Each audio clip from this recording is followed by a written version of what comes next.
जय श्री राम दोस्तों। आज मैं आप सभी को सुरसा राक्षस और हनुमान जी की वीरता और बुद्धि की बड़ी ही रोचक रामायण से जुड़ी राम कथा सुनाने जा रही हूँ। इसलिए दोस्तों आप इस कहानी को पूरे अंत तक जरूर सुनिएगा। कहानी शुरू करने से पहले मैं हनुमान जी से विनती करती हूँ कि हे हनुमान जी, इस कहानी को जो भी पढ़ रहा है या जो भी ध्यानपूर्वक सुन रहा है उस पर अपना हमेशा कृपा बनाए रखना। तो आइए दोस्तों अब इस कहानी को शुरू करते हैं। यह कहानी रामायण में वर्णित उस समय की है जब हनुमान जी को आकाश में बिना विश्राम किए लगातार उड़ते जा रहे थे।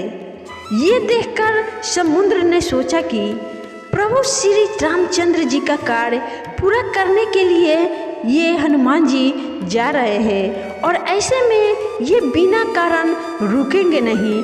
इसलिए मुझे कुछ ऐसा करना होगा कि शायद ये किसी प्रकार थोड़ी देर के लिए विश्राम कर ले और अपने इस थकान को दूर करके आगे की कार्य को पूरा करे। ये सोचकर समुद्र ने अपने जल के भीतर रहने वाले मैनाक पर्वत से कहा, मैनाक, तुम थोड़ी देर के लिए ऊपर उठकर अपनी चोटी पर हनुमान जी को बैठाकर उनकी थकान को दूर करो। समुद्र का आदेश पाकर मैनाक प्रसन्न होकर हनुमान जी को विश्राम देने के लिए तुरंत उनके पास आ पहुँचे।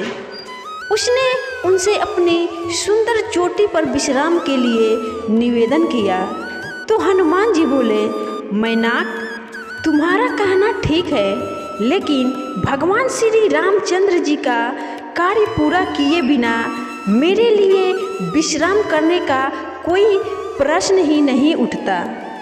ऐसा कहकर उन्होंने मैनाक को हाथ से छूकर प्रणाम किया और आगे चल दिए। हनुमान जी को लंका की ओर प्रस्थान करते देखकर देवताओं ने सोचा कि ये रावण जैसे बलवान राक्षस की नगरी में जा रहे हैं, अतः इस समय इनके बल बुद्धि की विशेष परीक्षा कर लेनी बहुत ही आवश्यक है।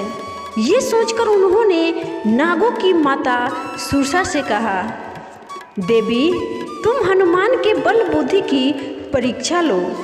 देवताओं की बात सुनकर सुरसा तुरंत एक राक्षसी का रूप धारण कर हनुमान जी के सामने जा पहुंची और उनका मार्ग रोकते हुए बोली, वानर वीर, देवताओं ने आज मुझे तुमको अपना आहार बनाने के लिए भेजा है। उसकी बातें सुनकर हनुमान जी ने कहा, माता, इस समय मैं प्रभु श्री रामचंद्र जी के कार्य से जा रहा हूँ। उनका कार्य पूरा करके मुझे लौट आने दो।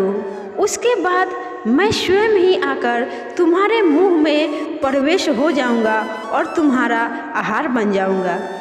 यह तुमसे मेरी प्रार्थना है। इस प्रकार हनुमान जी ने सुरसा से बहुत प्रार्थना और विनती की, लेकिन उसने हनुमान जी की किसी भी प्रकार की विनती और प्रार्थना को स्वीकार नहीं किया।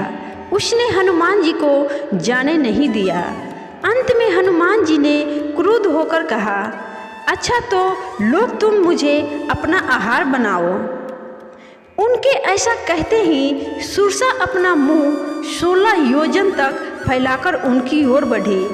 तब हनुमान जी ने भी तुरंत अपना आकार उससे दुगुना अर्थात 32 योजन तक बढ़ा लिए। इस प्रकार जैसे जैसे वह अपने मुख का आकार बढ़ाती गई, हनुमान जी अपने शरीर का आकार उससे दोगुना करते गए। अंत में सुरसा ने अपना मुंह फैलाकर 100 योजन तक चौड़ा कर लिया।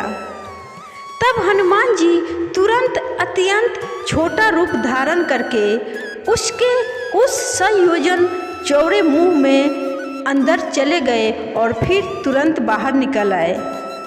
फिर हनुमान जी आकाश में खड़े होकर सुरसा से कहा, माता, देवताओं ने तुम्हें जिस कार्य के लिए भेजा था वह पूरा हो गया है। अब मैं भगवान श्री रामचंद्र जी के कार्य के लिए अपनी यात्रा पुनः आगे बढ़ाता हूँ। सुरसा ने तब उनके सामने अपने असली रूप में प्रकट होकर कहा, महावीर हनुमान, देवताओं ने मुझे तुम्हारे बल बुद्धि की परीक्षा लेने के लिए यहाँ भेजा था।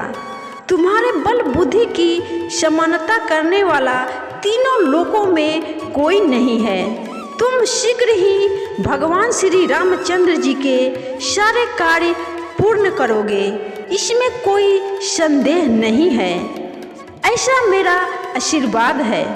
ऐसा आशीर्वाद देकर सुरसा माता अंतर्ध्यान हो गई और प्रभु श्री राम जी के कार्य हेतु हनुमान जी आगे बढ़ गए।